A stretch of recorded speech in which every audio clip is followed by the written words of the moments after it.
this podcast, Rishad Tobaccowala, Chief Growth Officer at Publicis Group, talks about his new book, Restoring the Soul of Business. So, stay tuned.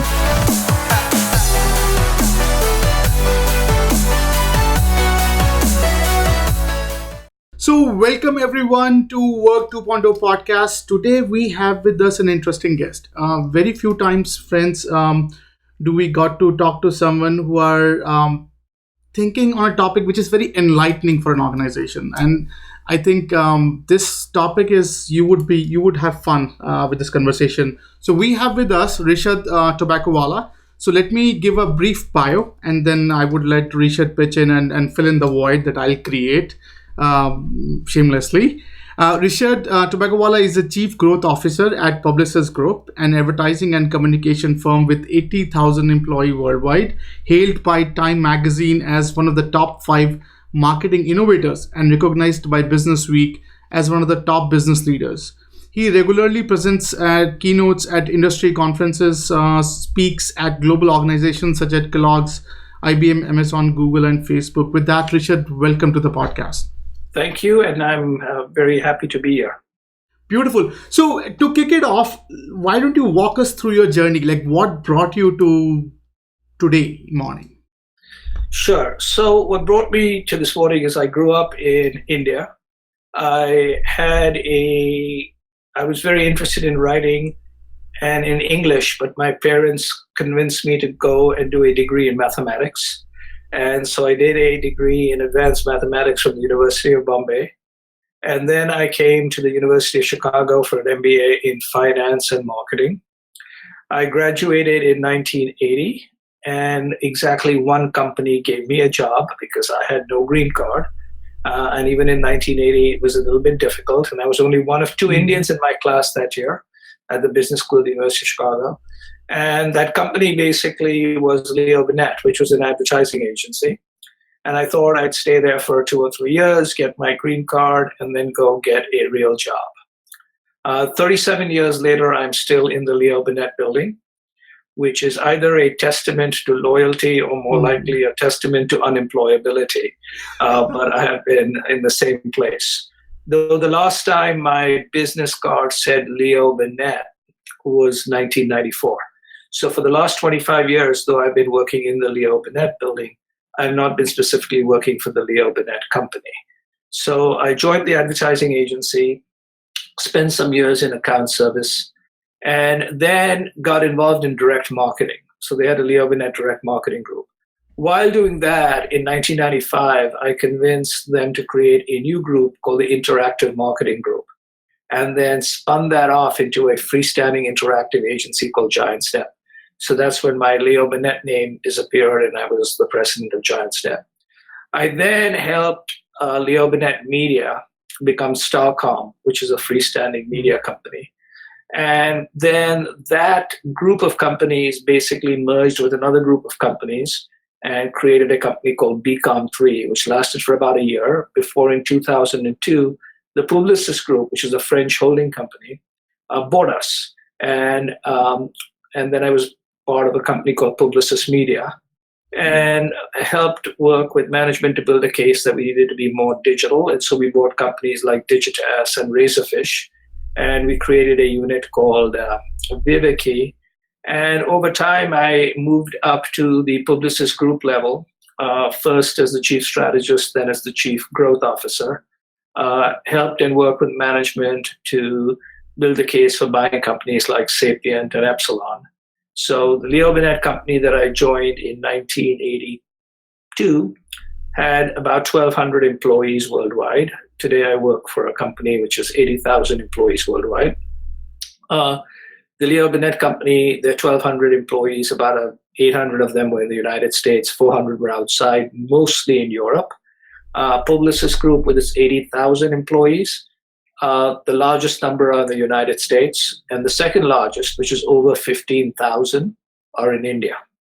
So I went from a Chicago advertising agency to a global company with most of its business in the United States and most of its employees in the United States and in India. Interesting, fascinating. And I think one thing So before we jump into the fun stuff, um, ex- talk to us about so your current role. Like, what's your day to day work looks like today? So my day-to-day work most recently, because my day-to-day work increasingly is becoming more focused on my next career of a book and other things. So my current role is more of a less a day-to-day role. But until recently, when I was the chief strategist as well as the chief growth officer, it was to work with our management teams to do three different things. The first is to make sure that strategically we remain relevant to our clients. Our clients' demands were changing. We had new competitive sets. Our clients were, looking around to see who was best suiting them.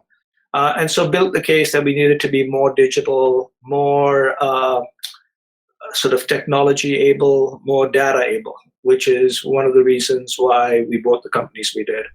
The second is the way we did business had to change. We had to focus more on the client and overall delivering a holistic solution versus having a balkanized solution of different brands. So we have lots of different companies, Digitas, Sapient, etc. Clients really don't care about the different brands. They just want their problem solved. So how do we sort of organize around that? And then the third is to aid the group client leaders. So each of our clients, the big 75, have a person who leads the business to provide them with the support and resources from other parts of the company so they could do their job. That's what it was. So it was a combination of strategy, a combination of trying to make sure that all the resources could be put to helping our clients grow. So the growth really came from growing because our strategy got us into areas that were important, and growth, most importantly, came from helping our clients grow. And it's, relatively in the last year and a half, it's been sort of a tale of two cities, which is a lot of the new stuff we've done and a lot of the other stuff we have been doing intensely well. Like the end of 2019, we won more new business than anybody else. On the other hand, some of our legacy businesses are falling faster than they have ever before. So as a result, we, instead of growing, are declining by minus 1%. So we have a big part of our business that grows at 30, 35%, another part that sinks. And our hope is we've now got it set. So in 2020, we will restore, growth. But it's a very important sort of voyage over the last 5 years where we went from, like in 2006, 7% of our business was digital. When we stopped counting, because now almost everything is, flavored by digital, yes. In 2017, it was 57%. So we went from 7 to 57. Similarly, we now have 15,000 engineers. 7 years ago, we had probably 500. So we seem to have done all the strategic right things. We have all the right assets. The results aren't there yet, and hopefully it will come. But it's the ability to live through transformation as I have, which has in part helped me inform the book that I wrote. Interesting. And to our listeners and viewers who are not sure what Publicis Group does, can you walk us through briefly what they do? We'll resume after a short break. This part of the podcast is brought to you by First Friday Fair, fastest AI-powered way to find your next opportunity. Check out the website firstfridayfair.tao.ai and find your next dream job. Let's get back to the podcast. Sure. So historically, we were an advertising and media communication company, which is still a large part of what we do, about maybe less than half. And that is creating ads, but those ads aren't necessarily only TV ads or print ads, but creating interactions and commercials of some sort, and then distributing them across television, online, search, right? That's one big part of our business. And that's our traditional business. That business is, parts of it are growing and parts of it are declining. The other parts of our business, and all of this is sort of integrated, is a business that helps clients transform their underlying business. That's the Sapient business, which is not only do you have to change the way you engage customers, but you have to change the way you create services and experiences. So that's one. The other is our clients are looking for options and leverage so that they aren't completely dominated by an Amazon or Facebook or Google, who are very important partners. But as you can see, anybody who partners with these companies without having options eventually loses all control, right? So those are why we made investments in companies like Epsilon, which allows clients' first-party data, to be utilized by them and to be shared with other clients in the right way, in a way that's consistent with privacy and consumer approval.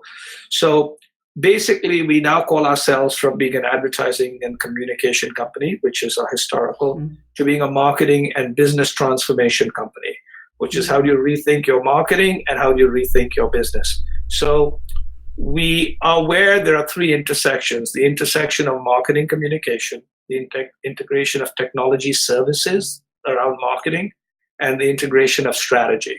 So you combine strategy and you combine marketing services and technology services that are marketing driven. So it's the area where we both partner with, but at the edges we compete with. We will partner with a McKinsey and a Bain, but we will compete with a Accenture and Deloitte. Accenture Interactive and Deloitte Digital, not regular Accenture and regular Deloitte, right? And that industry is 3 times the size of the marketing communication industry. So the marketing communication industry is about $500 million globally. And this industry, where these three come together, is about a $1.6 trillion industry. So that's what we now are, a marketing and business transformation company coming from the roots of being a media and advertising communication company. Interesting. And I think one thing that I found really fascinating before I start reading your book, let me give you,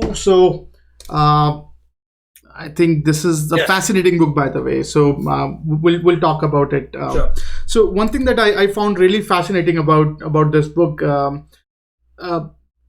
So first, your journey through this media evolution, right? So how media has evolved and how the media and communication industry has evolved.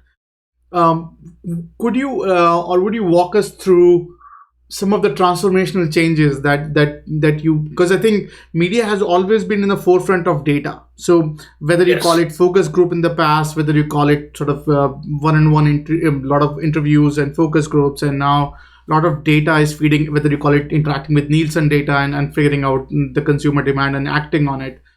How has the data sort of revolutionized your industry? And what do you explain us or help us understand that? So, advertising has been around for a long time. So let me start with what I remember of it, which is when I joined in 1982. In those days, I built the case that there was a new media coming called cable television. Okay. So in 1982, there was literally 3 television networks, and a 4th one was coming, which was Fox. You basically had 4 magazines groups like Hachette and Condé Nast and Hearst, in Time. And it was a relatively simple time. But when you began to have cable television, you began to have some form of fragmentation. And as you began to have that fragmentation and you begin to have the earliest computers coming out, you began to have data.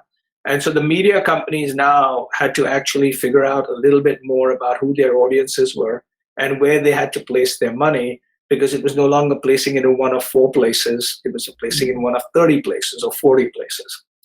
And that was the beginning of what was known as the rise of the unbundling of the media companies, because the media companies were more about currency of media, currency of impressions, reach, which are getting more fragmented. And they were the first sort of computer-driven programs which different companies had, which we had to invest in. But the real shift, and it's something that I mentioned in the book, occurred in 1998. So even though I launched the first online marketing group for us in 1995, it was really in 1998 that we got into a very interesting world, which is what I call the first connected age. And the first connected age is basically built around the World Wide Web as created by Tim Berners-Lee in Switzerland. and as sort of democratized by Mark Andreessen and the Netscape browser. Okay, so around 1998 is what I call the first connected age. And in the first connected age, two things happened. You clicked on a link and you got to a particular place, and a company that figured out how to best optimize where you could go, which was Google, right? Creating a rank called PageRank, became a very powerful company, which is you connected to information, and the company that best linked you to information was Google. Another gentleman moved from New York to Seattle, and he said, why do I only connect to information? Can I connect to something else? Like maybe I can sell a book. And so he created a company called Amazon. So the first connected age, which began in 1998 and went up to 2007, you connected to information, and the dominant company in the Western world was Google. You connected to transactions, and the dominant company was Amazon. Obviously, you have Chinese equivalents, right? In 2007, we began the second connected age. And the second connected age builds on the first connected age. Now, the moment you basically began to have search, you began to have a lot of data about how do you optimize search, especially when search was something possibly opposite of what everybody believed, which is up to now, search basically meant you bid for advertising. You bid. You used to buy. But now it was basically on how much you spent and how relevant the ad was. So you began to have things like SEM, SEO, which is all data-driven. And the transactions basically meant for those who were direct marketers online, you actually now could actually figure out what you ended up selling. So that became very data-driven. But in 2007 is the real explosion in data happened because of the second connected age, which two things.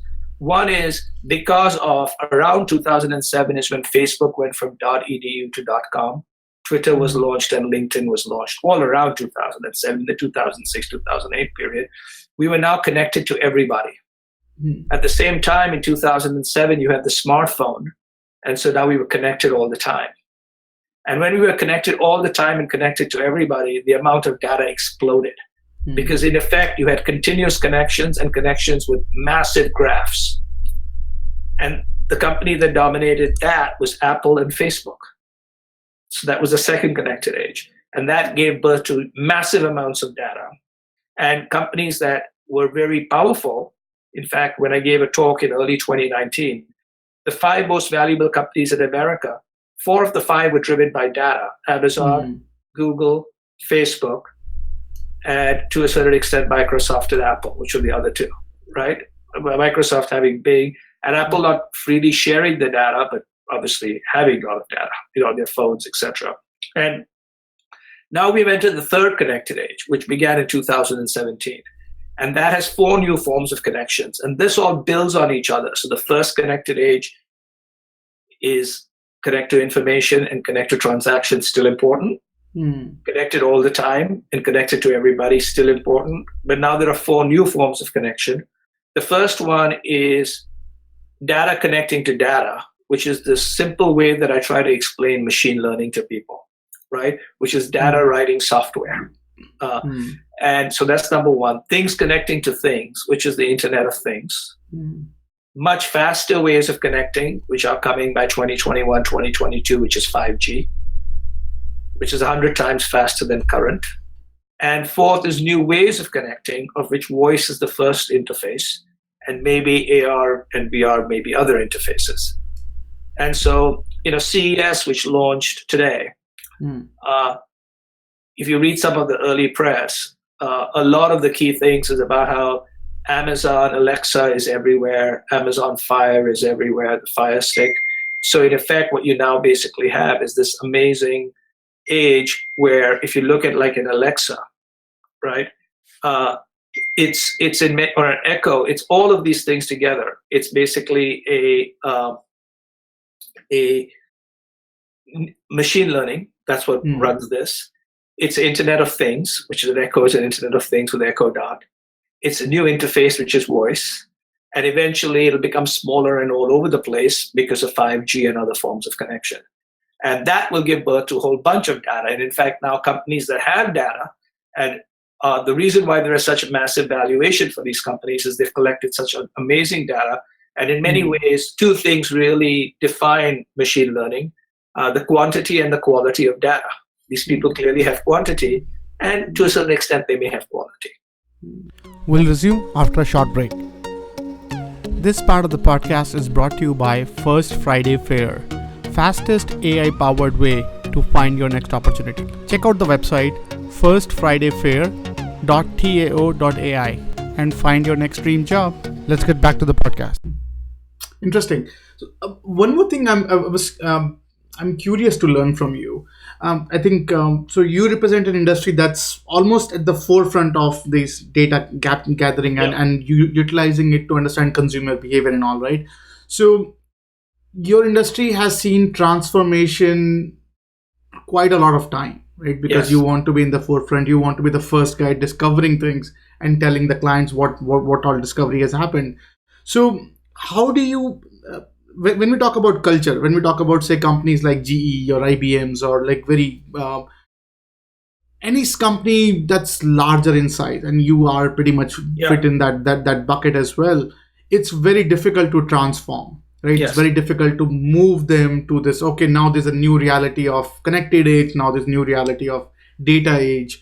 So how do you or what are some of the secret or what are some of the tenets that helped sort of say public group company like Publicis Group or any media empire to grow through this transformation? Like what are some of the hacks that you could share that has helped make sense of and grow with that? So over the years, we, like all companies, are struggling, and to a great extent, there are people on Wall Street who have given up on all the holding companies and basically say, we won't able to adapt. And they call us dinosaurs. As someone who's basically lived through this for the last 37 years, I don't think we're dinosaurs. I think we're cockroaches. Okay. Why do I call us cockroaches? Nobody likes us. People make fun of us. But cockroaches have outlived everybody. They've been around for 300 million years. What we do is we scurry around, we hide out in corners, we figure out what the right thing to do is, and we reinvent ourselves, right? Which is the process that we and our competitors are now basically doing. But in that process, we have learned a few things. And the three things that I basically always tell people about is the first one is the future does not fit in the containers of the past, which is every business tends to be optimized for yesterday or today, right? One of the reasons like the taxis could not launch Uber is because the taxis were based on scarcity and medallions. And Uber wasn't built on cars. It was basically built on phones and software and location. Similarly, Gillette and Schick had trouble when you had Harry's and Dollar Shave Club because it was no longer basically about selling through stores, but it was a subscription service.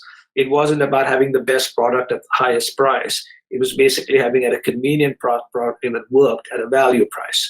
And so these things about completely new business models are extremely important. Like Mercedes and BMW are not competitors with each other. Their biggest competitors are Tesla, Uber, and maybe the fact that automation will happen. And if so, what does it matter whether you have the ultimate driving experience if you're not actually driving the car, right? So to a great extent, the first is the future does not fit in the containers of the past, which basically means we have to really look at disruptive and completely new models, which is one of the reasons we have reorganized ourselves and spent $8 billion investing in companies that have got nothing to do, at least on the face of what we currently do, which is number one. The second is the future comes from the slime and not the heavens. Okay. And that, what I basically means is every market leader always competes with every market leader, but new competition comes from everywhere. So remember, Nokia and BlackBerry dominated phones, but they could not believe that a phone without a keypad from a computer company called Apple, because that's what it was called, could actually be a phone. And there they were, right? They didn't take Apple seriously. To a certain extent, Microsoft was not taken seriously by IBM. Google was not taken seriously by Microsoft. Despite everything that Google had, they did not know how to do social and Facebook, right? Whether it was Google, Wave, Google Plus, whatever, they didn't make it happen. In fact, fortunately, because Google bought Android, right, they managed to make it into the mobile world, but they didn't really make it into the sort of social world. Now, in some ways, they may be happy about that because that's become a world of trouble because of, and they are somewhat exposed to it because of YouTube. but that's sort of a second thing. The third one, and this is the one that is the hardest, and this is the one because it's the people and culture thing, which is the future will not align with you. You will have to align with the future. So often a lot of people basically complain about, why do I need to do this? Can I retire? Why do I have to learn the new thing? And I said, humanity and society doesn't exist for you. Basically, genetics basically utilizes us as just as a way for genetics to keep going on.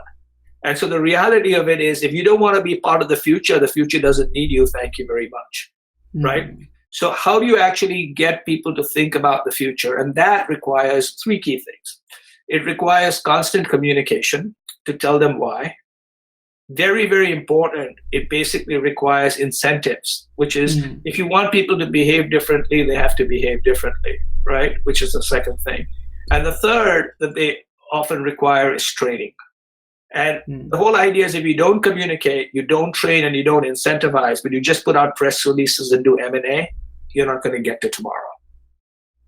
Interesting. Well said. So now let's get to the stuff. So restoring the soul of the business. Why write this book?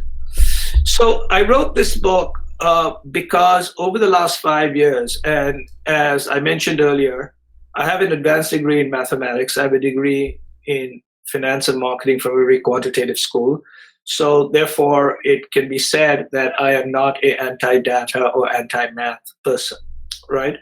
However, I was beginning to recognize that over the last 5 years, both clients, organizations, and all kinds of people were increasingly making decisions that were numerical primarily. So I set up the hypothesis that a successful business requires a spreadsheet and a story. The spreadsheet is the data of a business, the math of a business, the profit and loss statements, the inventory, and the economics. The story of a business is its purpose, its meanings, its values, its cultures, right? And when you began to have companies like Wells Fargo, for instance, that basically said, we got to sell, we got to sell, we got to sell. So they started opening up fake bank accounts, right? To a certain extent, you're beginning to see the same problem with Boeing. Their whole stuff is, let's just get the 737 MAX out. And even though we've got some issues, let's forget about those issues, what happens. So increasingly, these companies were thinking that by focusing on the spreadsheet, they were actually destroying market value, which was number one. But the other was 57%, Towers Perrin report shows that 57% of employees in most firms are not engaged with work, okay? Because they don't find it useful. Because the reality of it is, all of us, while we like money, fame, and power, we actually work for more than money, fame, and power. Obviously, we want money, fame, and power, but it's more than money, fame, and power. We also are basically looking for individual growth. We're looking for working with companies that give us purpose and meaning, and we're looking at connections with people and bosses and colleagues. And those three are, by the way, the story part of the business. And companies that successfully have the story and the spreadsheet beat most companies that were only spreadsheet. So for instance, Costco for years did better than Walmart, even though they paid higher, right? If you think about it, Southwest Airlines does much better than United Airlines, right? And my whole stuff is, and if you think about those, 85% to 90% of the airline business is either commodity or regulated. Right? They use the same planes, they use the same airports, they've got certain FAA and other rules. But you can have big differentiation. But where the differentiation was in the story part of the business. But on the other hand, if you only have the story part, and in the data-driven, fast-moving age, you forget the spreadsheet part, you also lose, right? So people basically say, hey, it's all about storytelling. No, it's more than storytelling, because you really have to have much more than that. So it was a reason I wrote the book, which is, hey, listen, the success of businesses are story and spreadsheet. But because everyone is so fascinated by the Googles and Amazons and Facebooks, because there's so much data is easy to deal with. Silicon chips are easy to deal with. But I try to explain to people, yes, we're living in a silicon-based, data-driven, right, digital age. But you and I are not digital, we're analog. We're not silicon, we're carbon-based, right? And we're not data-driven, we're feeling. filled. And time after time, we make decisions using our hearts and we use numbers to justify what we just did. And if that wasn't true, then why are 2 of the 5 most valuable European companies luxury brands like Kering and LMVH, right? Why the hell do people buy Apple, which captures 80 to 90% of the profits, when technologically and cheaper, you can basically buy a whole bunch of other phones? Desire, design, provenance, all of these things matter. And so my whole stuff is, if you build a business that's completely data-driven, if you build a career that is completely data-driven, in effect, you are commoditizing yourself and you'll be replaced by a machine and a computer. I think that's a fascinating thought. So I remember talking to an MBA school local in Boston here, and I was telling their passing graduates that 2018 and 2017 or 2016 were some of the fascinating years for anyone who is really want to understand the data. So if you look at all the political movements, if you look at all, say, Brexit movement, where you think about sort of U.S. elections with Hillary and Trump in it, and then you see what data predicted and what happened, right? So it was a clear understanding of that. Hey, if we rely too much on data, which could be tainted, depending on data is as good as the sources it's feeding from. So I think that's why when I was reading this book, I found really refreshing to see a voice pitching businesses. Hey, try to unleash from sort of too much math. And I think I love your statement that, hey, math is good, but don't forget the mission. We'll resume after a short break. This part of the podcast is brought to you by First Friday Fair, fastest AI-powered way to find your next opportunity. Check out the website firstfridayfair.tao.ai and find your next dream job. Let's get back to the podcast. Yes, and this together, which is my open chapter, is too much math, too little meaning. Yes. Right? So how do you combine math and meaning? And because of my pioneering in digital and pioneering in a lot of mathematics and data, I can say this without being basically some guy who is clueless. I might be clueless, but at least I have on paper I feel not clueless, which is number one. But as importantly, when you even think about, let's for instance, the United States election, right? If you look at the United States election, in February of 2017, I spoke actually to 5,000 people at Facebook. And the elections had just the elections were over in November, but the new president had just been sworn in. And this was obviously in San Francisco, and people were obviously, it's a very, sort of democratic state, and a lot of these people were like upset. And I made a mention that says, hey, make no mistake, you were part of why the elections resulted the way this was.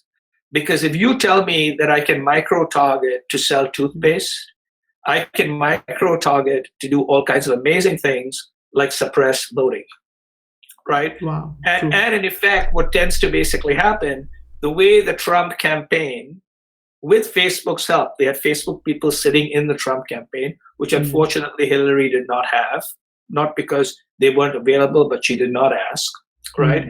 They combined very interesting modern math and data, but they combined it with emotion. And what was the emotion that they combined it with?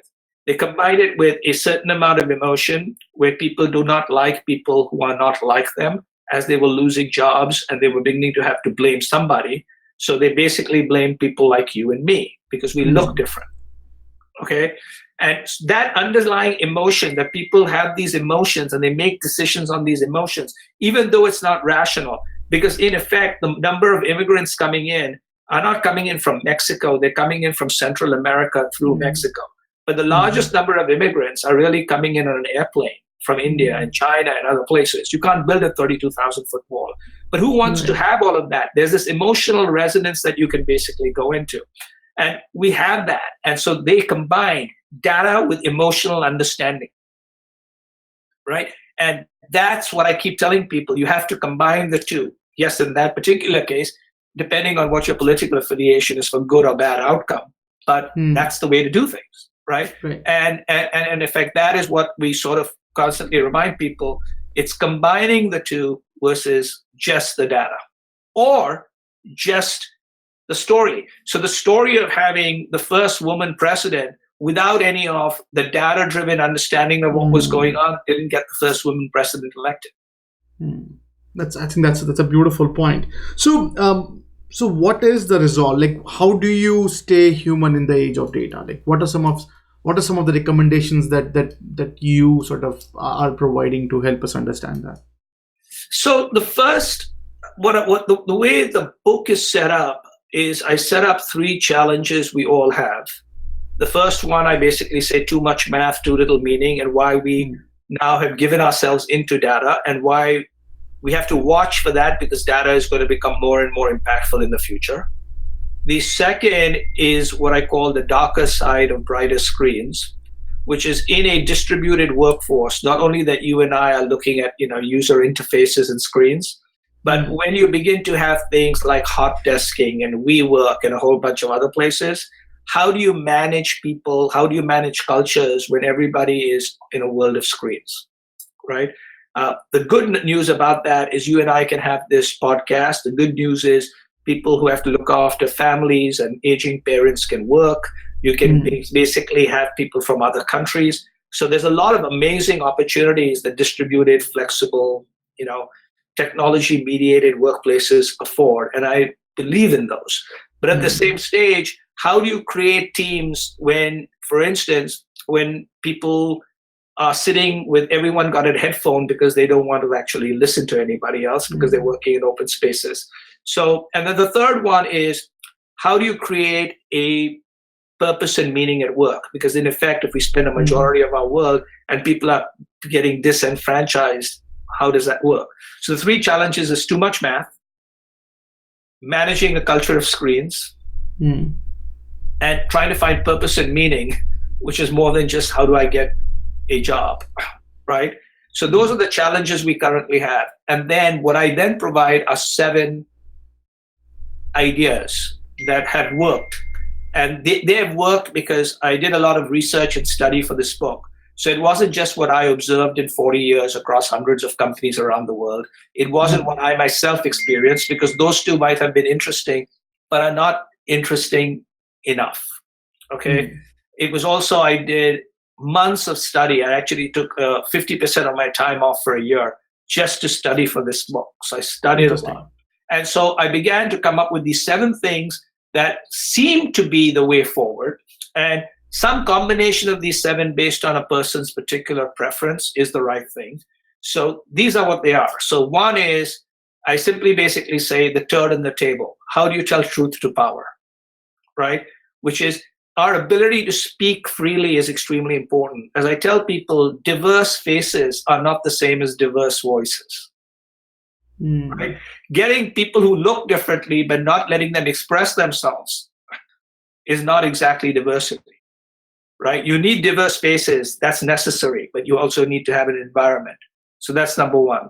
Number 2 is the recognition that change sucks. And how do you get people to overcome change because it sucks? But on the other hand, irrelevance is even worse. Third is why you should have more physical meetings versus less physical meetings. But how do you run those meetings, and what are the different kinds of meetings? Another one is, today I just got a thing that I have to upgrade my Mac OS, right? Because I'm in the beta program, so it's 10.15 something, okay? So it's the 10th operating system, Catalina has the 10th Mac OS. If you have an iOS, it's the 13th operating system. But most human beings are probably at a 2nd operating system. So a big part of my book is how do you upgrade your mental operating system, which is how do we all continue to learn, right? And how do we actually sort of grow? Another one is, what's the importance of art in business? We are forgetting how important art is, right? So the whole idea is have more meetings, upgrade your mental operating system, tell truth to power, recognize that change sucks. And in each of these, I describe how different companies, including the Amazons and Apples of the world, but the Southwests and the Sloan Ketterings are all sort of adjusting. And then I end the book really with 2 things that are extremely important, which is, what's the difference between us and robots? So my current basically belief is, till we get to Blade Runner 2049 or whatever, my basic belief is that, robots compute and people dream, right? So obviously, do androids or whatever, dream of sheep and all that maybe in the future, but that's one thing. And then the second one, which is the most important, is people follow people. So what does modern leadership look like? So the end chapter of my book is called Leading with Soul, right? Which is a lot of it. But the book is written for a very interesting audience, which is when I first wrote the book and I was sharing the idea, and I was writing the book with a very famous writer called Ken Aulera. So Ken Aulera has written 12 books. He has written for the New Yorker for 25, 30 years. He's a legend. In fact, he's the guy who figured out the Harvey Weinstein thing years before anybody else did. But he couldn't get the right legal compliance to write. And he was the guy who took Ronan Farrow to the New Yorker so he could write the story. Wow. So he's like a legend, right? And he had written a book in my industry. And so I had been talking to him. And then I said I was going to write a book. And he encouraged me to write one. But when I basically said what the target audience for my book was and how I was trying to do it, he basically said, I don't think you can do something like that, but try it, right? And so I said, my target audience is everybody in the world, right? And he said, how do you write a book for everybody? I said, anybody who has to deal with the following two things. You are dealing with technology, which is you're working with technology, and you have to deal with people. So it's pretty much anybody who's in either school or at work, right? That has to do with technology or people who has also recently just retired. So as long as you have to deal with people and technology, right? This basically is, so it's obviously people who don't have technology and deal with people, it's not this book. So he said, can you actually write one like that? I said, yeah, because we keep thinking of people and microcosms, right? I'm writing for advertising people, or I'm writing for women. I said, I'm writing for humans, okay? Which was one of the key things. The second one was I said I wanted to write a book that addressed the three issues I had with most nonfiction books. So most nonfiction business books in their entire lifetime sell 5,000 copies. Okay, so a nonfiction business book in its lifetime on average sells 5,000. I've seen numbers of like 3,000, but let's say 5,000. So my whole stuff is, why do nonfiction business books only sell 5,000 copies? And I came up with three reasons. The first reason is nobody wanted you to write the book in the first place. So a lot of this is vanity writing, right? The reason I took it's 40 years later I've written my first book. For 6-7 years I was writing a blog and people said you should write a book. I was giving answers to people and they said, no one's given us answers like this, you should write a book. So first was there has to be demand. And so I said, okay, how do I make sure that there is demand? I said, I'll try to get one of the two large publishers in America, which is Penguin Random House or HarperCollins, to actually give me an advance to write a book. Then I know there'll be demand, right? So that's what happened. So HarperCollins basically has published my book, right? Which is number one. Number two is most business books should have only been one chapter. Most business books, if you read the first chapter, you get it. You don't have to read anything more, because it's usually a Harvard Business School article that's been blown up into an entire book, right? So what I basically said is I was going to basically write 12 different books in one book. So each chapter is standalone.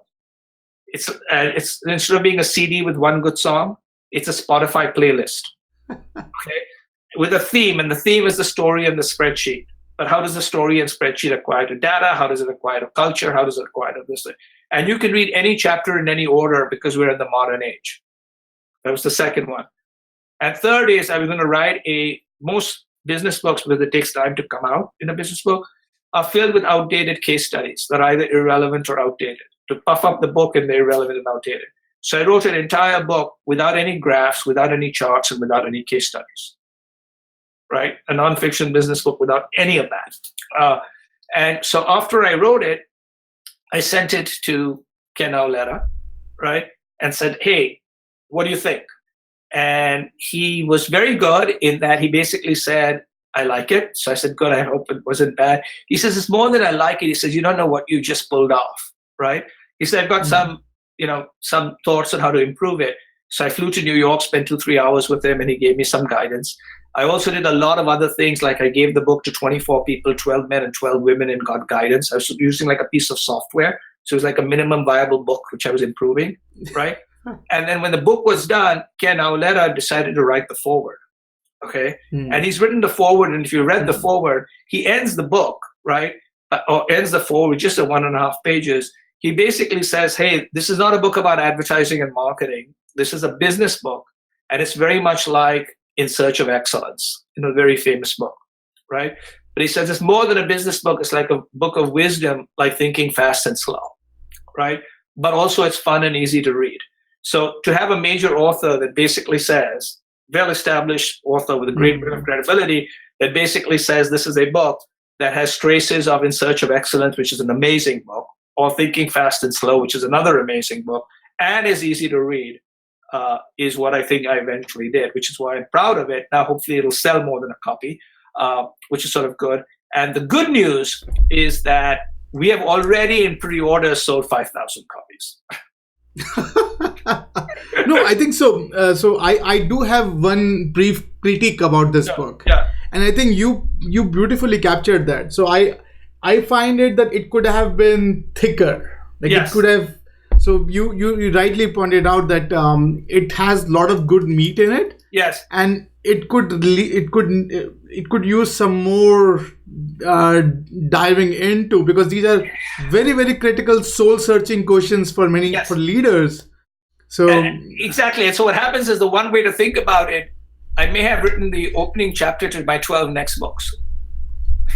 I think that's a fair Right. But one of the key analysis. things I also discovered was that in today's time, if you basically make a book over 300 pages, it doesn't sell.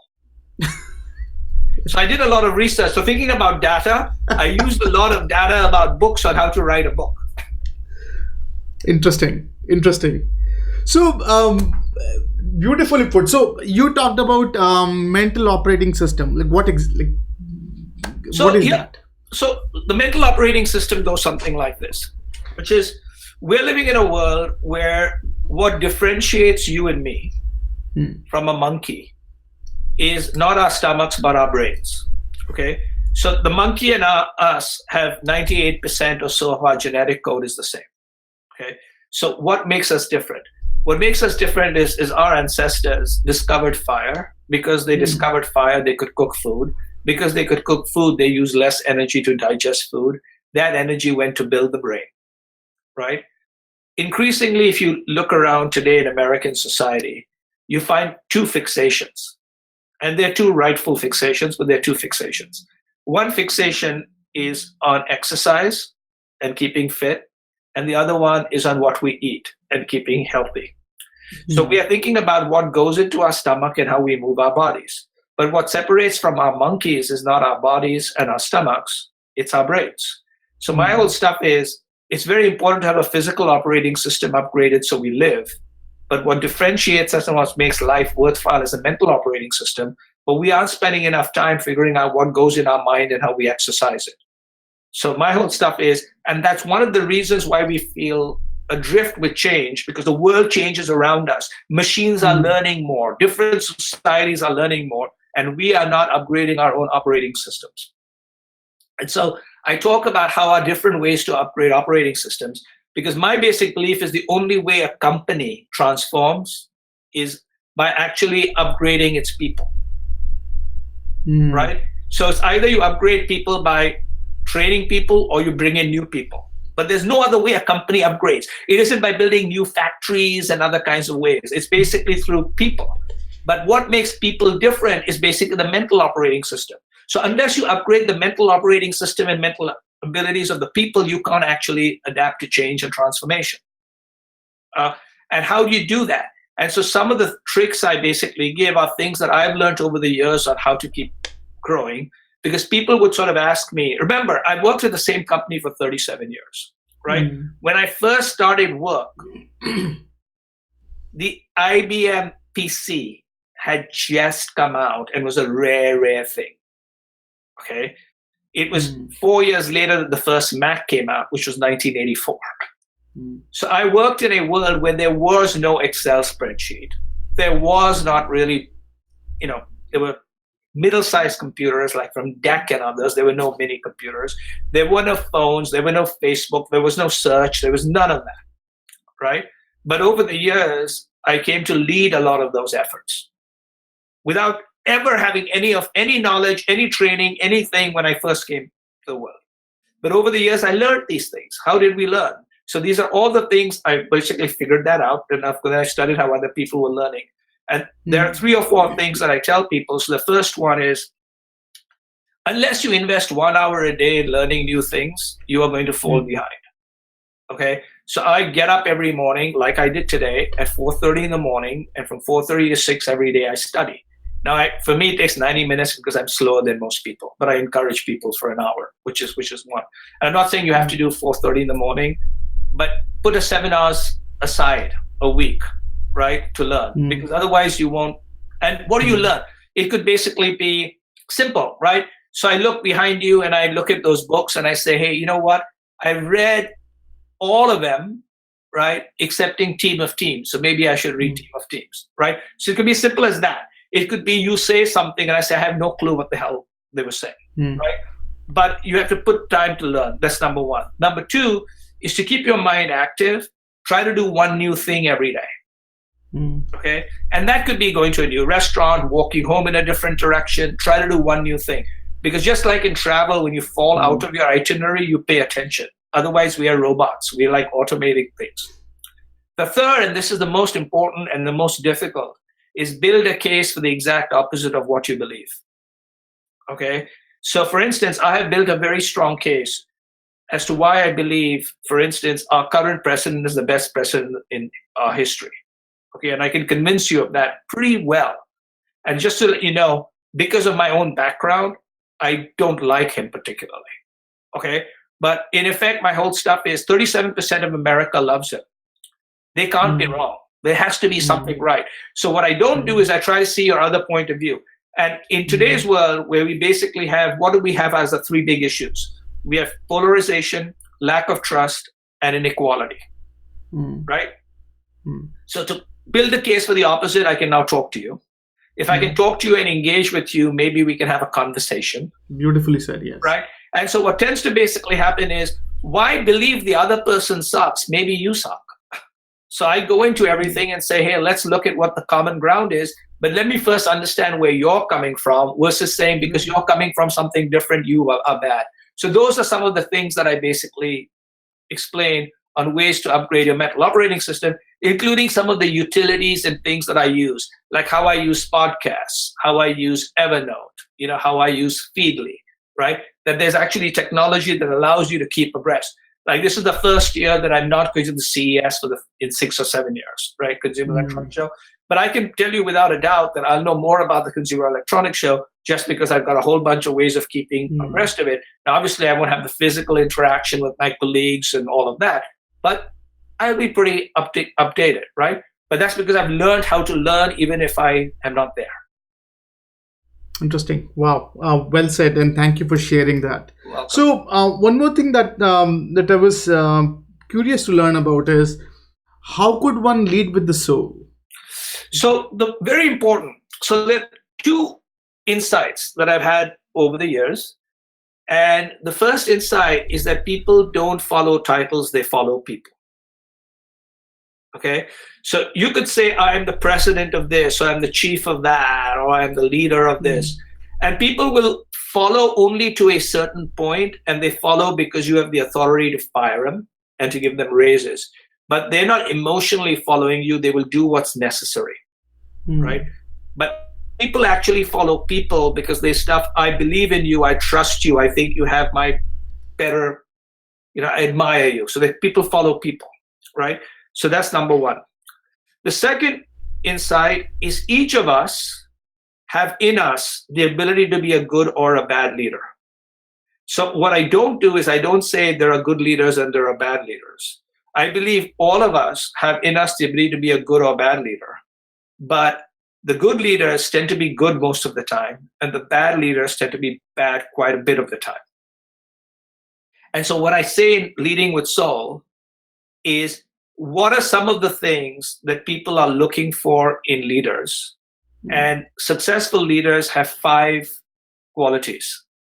One of the qualities is capability. They actually know how to do things, right? The second one is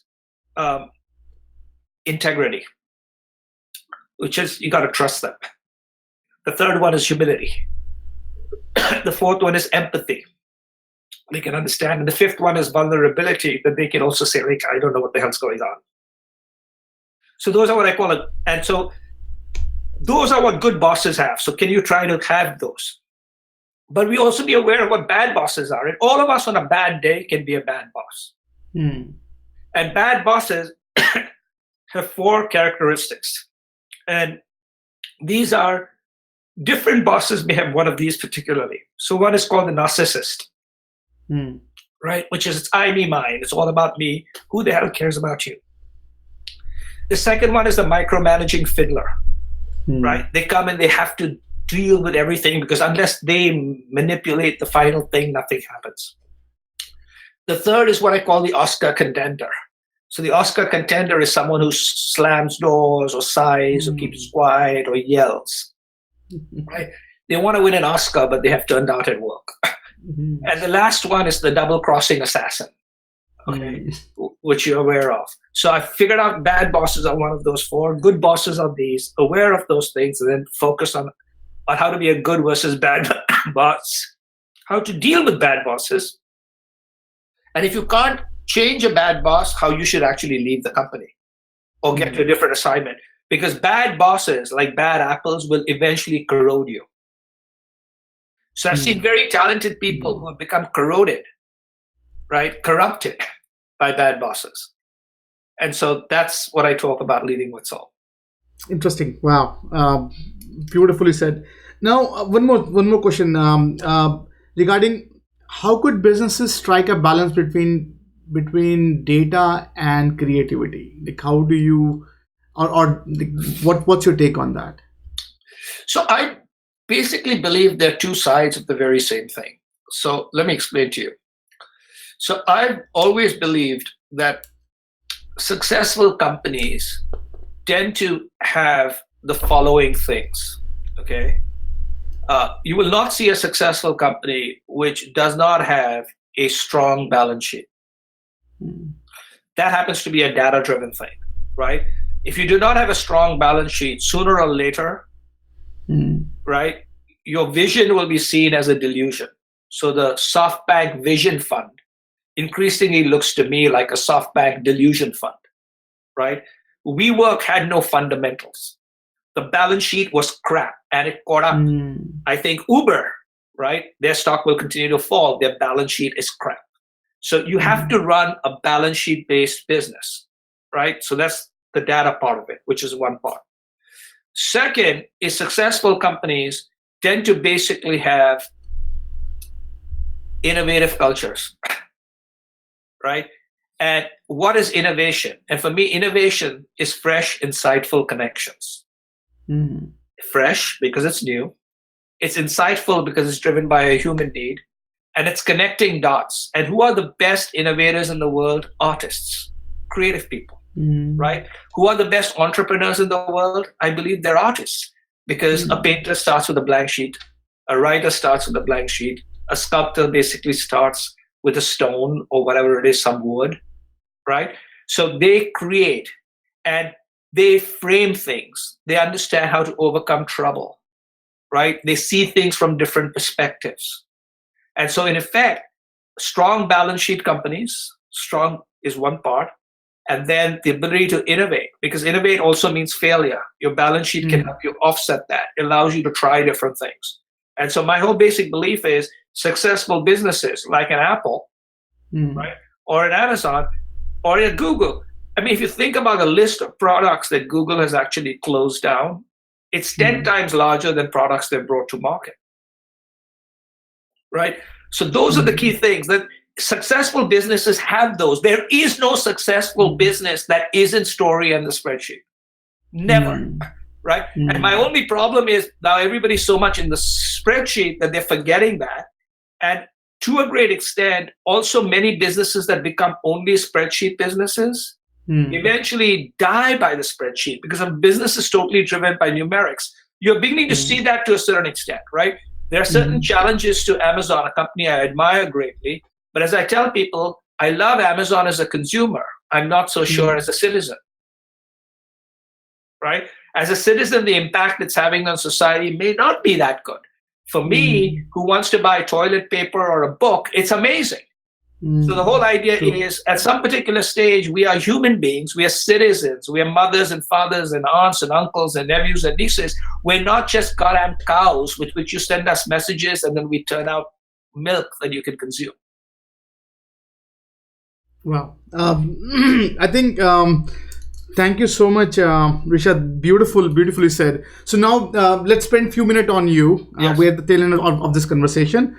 So we ask all of our guests to share some of the secrets or some of the tenets of their success, like some of the secrets some of the qualities that they attribute their success to. Like what would your be? Like what would your qualities that really has helped you be what you are today? So there are two sets. One set is stuff that I did not control, without which nothing would have happened. Okay. So one is, I was born to parents in India who had the money to educate me. If I were born to parents in India who did not have the money to educate me, it didn't matter how good I was, which is number one. Number two, over time, I was lucky where certain things happened and I happened to be at the right place at the right time. And the third is, I was surrounded by amazing bosses and people. So my basic belief is, if you've got the luck of parentage, the genetic lottery pool, which is number one, and you recognize that. Two, sometimes you're at the right place at the right time, but most importantly, appreciate the people around you, including your bosses and people who help you. So those are a big driving factor. And those, by the way, have got nothing to do with me, right? So that's one part. The second part, which has something to do with me, are the following. So the first one is patience. So I tell people that all of us, let's say you're a graduate from college today, you are going to have a 50-year career, right? So why are you making decisions every 3 months, right? So similarly to, like, say, stock market, right? If somebody basically says, how do you invest in the stock market? I said, don't think too much about it. Just do three key things. Diversify with low-cost index funds and hold for 10 years. Done, right? So that's patience. You have to be basically patient.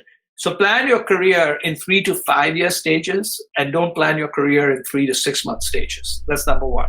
So why that means is because there are times in my career where I didn't like where things were. I may not have liked a boss. I might not have liked her stuff, but I didn't quit, right? Because I remembered Queen Elizabeth I, who says, time dissolves more problems than man solves, right? So patience. The second one, which is extremely important, is the ability to keep learning. So, I mentioned this in the book, and Satya Nadella has sort of reinvented Microsoft using the growth mindset from Carol Dweck, right? So, in fact, my agent is the same agent as the growth mindset, person, right? Right. But what tends to happen is the growth mindset, which is the ability to keep learning so you don't blame other people, the ability to basically overcome obstacles, right? Those are some of the key things that are very involved with the growth mindset. So my ability to keep learning, which is upgrading my mental operating system, right? Overcoming problems, and that's the second one. So one is the growth mindset, one is obviously patience. The third one is also extremely important, which is I pay a lot of attention to the other point of view. Okay. And as a result, I'm constantly building a case as to why I might be wrong, why my company might be wrong, why my management might be wrong. So for many of so including my last two bosses, I spent a lot of time internally in their offices attacking them. Okay. Attacking the strategy we were doing, attacking all this kind of stuff. And sometimes I would do such a good job that I would recommend a strategy and I'd build a case as to why the strategy was wrong. That they said, like, what exactly do you believe? You said we should do this, and now you built this entire thing as to why it's wrong. And I said, because my job is to give you the options, right? And then you all have to make the case. But in effect, how do we know we're right? right? So the entire idea of being humble, because in effect, nobody knows tomorrow. People would often call me the futurist. I said a futurist is a risky thing because you'll be wrong often, right? So my only thing is very simply this: you can only beat the stock market if you know the future, right? Very few people know the future. Backwards, you can think about the future. Oh yes, now it's clear that Netflix was going to be fine, or clear, right? But forward, you don't actually think about it, because I say, okay, tell me forward, what are the next 10 companies, right? People will say, I don't know, right? They have general areas, okay, genetics and 5G, okay, but how do you know? And interestingly, some of the most interesting companies were companies that were not the obvious companies. They were second order effect companies. So Airbnb was given birth to because of a combination of the recession, social networks, right?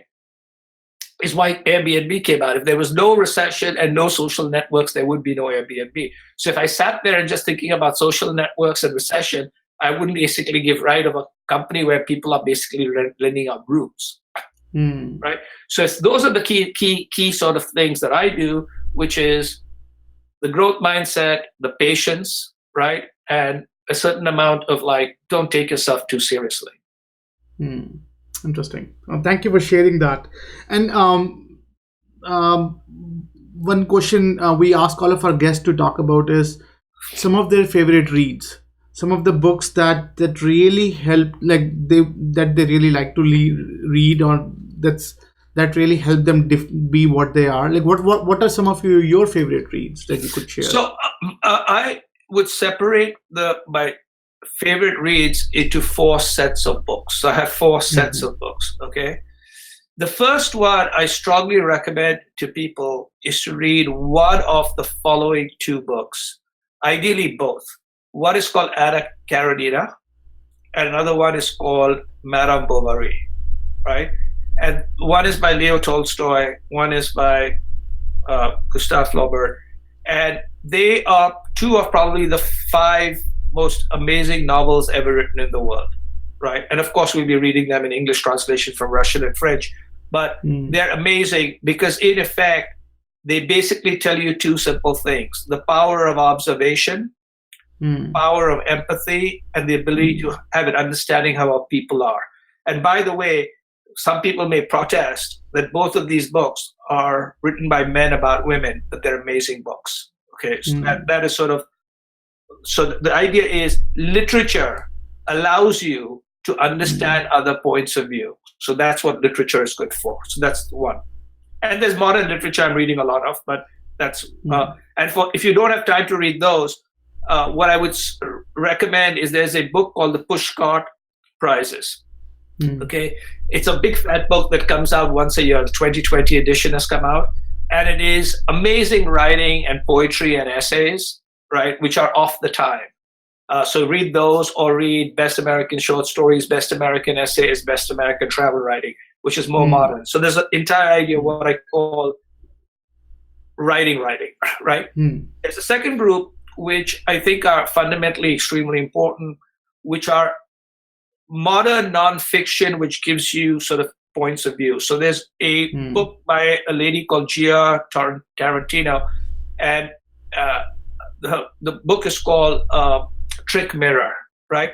And she basically is a 30-year-old person who writes for the New Yorker. I think of Philippine and other ancestry, but she writes about today's modern online and digital marketplace. Amazing writer, interesting perspective. I see, you've got basically one of Yuval Harari's books, one of his latest books. He's known for, this is his latest book, and he's obviously known for Sapiens. But I believe his best book is Overdue, right? Right. Because that one is about, actually the closest to my book, because it's about, he calls about the religion of data. He calls it dataism, right? So his book is about data and about biotechnology and singularity. But that's another book that I find particularly sort of important in sort of modern fiction, a modern nonfiction. So from Gia Tarantino to those. And then there are a couple of others which are a little bit unusual that I suggest people read. And that is, there is a periodical, 3 periodicals that I would basically tell people to read. None of them are cheap. None of them are free, right? Two, all three are available online, but are primarily written for the print version, but they're available online. So one is called the Paris Review, okay? And the Paris Review is a book of writing that comes out every quarter. Interesting. And basically, it is modern writing, and so it's got art in it, it's got paintings, it's got amazing. So Paris Review. The other is called the New York Review of Books. But really, what it is amazing essays. So it's fantastic essays, including essays by this lady called Zadie Smith, who's one of the best writers ever. Right? She wrote White Teeth and a whole bunch of other stuff. And the third one is the Economist magazine. Okay, and you might say, okay, so you've basically given Madame Bovary and other kinds of stuff and modernized it. You've given us Yuval Harari. You've given us these three. So what's the fourth section? The fourth section, interestingly, is not books. I think the highest, while I love books and I continue to read books, I think we're today in an age where the highest art form is television. Okay, and that today's modern television, if you pay attention to it, is absolutely amazing if you decide what to watch, right? So I would recommend to people that they should watch the following two things. Okay? And one of them they're going to have to pay for because they're going to have to sign up to HBO. The other one, if they've got Netflix and somewhere on Amazon, they will basically sort of see it. And they come with sort of a duality. So one of it is called a show called Better Call Saul. Okay? And Better Call Saul is sort of the prequel to Breaking Bad. Right? But I can assure you, as someone who's a big Breaking Bad fan, Better Call Saul is better than Breaking Bad. Right. Okay? I agree. So that's number one. And the reason is it's the same people, right? But who are creating 10 years later with modern technology. So that's number one. And the other one is a show which you have to watch all 9 episodes to completely get it, and ideally on a big screen. It's called Watchmen on HBO. Okay? But when you watch those two, each of them have a podcast where the actual creators are explaining what they do. So you watch it, and then you listen to the podcast, and you understand more about storytelling, emotion, craft, and art like never before. Right? So combination of the world's best television with the creators describing how they provide is my fourth set. I think it's a beautifully laid out. All props to you. Like, you know your stuff. So well, remember, I have to upgrade my mental operating system. It shows. It definitely shows. So it's a very busy interview. So thank you so much. It's pretty nice. And now, last but not the least, if you want the listeners and viewers to take away something from this conversation, like what would be your closing remark? What would be your takeaway for listeners and viewers? So there's two. One is unselfish and one is selfish. So let me do the unselfish because that's more important to the viewers than the selfish, right? And that is, I would basically tell everybody who listens to this show that they can be successful if they become their best own friend. Okay? That very successful and driven people sometimes punish themselves and aren't gentle enough with themselves as they need to basically be. Because we always think about the opportunity we missed, the meeting we didn't do particularly well. Why don't we do this? Why we do that? And, the way we live our lives or the way we spend our days is the way we spend our lives, right? And time's the only thing you have. And if you're all the time worrying about how you can get better, you don't actually live at all. So that's my thought there, right? And a lot of the listeners on this show are successful people, the watchers and viewers. And so the whole idea is, hey, be a little gentle and forgive yourself. That's number one. The selfish one is basically go to Amazon, type in RISHAD, and what will pop up is my book, and pre-order or buy it. Will do. I think that's beautifully said. And to our listeners and viewers, so we'll put the link on the description as well. Perfect. And do read. It's again, as I said, it's a beautifully put. A lot of ideas jammed into this book. It could have been thicker. That's still my complaint. but hopefully, as Rishad said, it could be 12 books in the coming. So with that, Rishad, thank you so much for your time, sitting with us, walking us through, and it was enlightening. And thank you for your time on this. And thank you for inviting me, and for your viewers and listeners for spending time. Awesome. I thought I was sick of home, but actually I was homesick. Never really knew that I would have to grow up so quick. I'm so uncomfortable, don't know anybody here. Just a couple dudes that I met once, that's it. And I go into the booth feeling nervous. Got butterflies in my stomach like I'm so worthless. Is the mic on? I don't know how to work this. Inside I'm breaking down, I hope I'm not up on the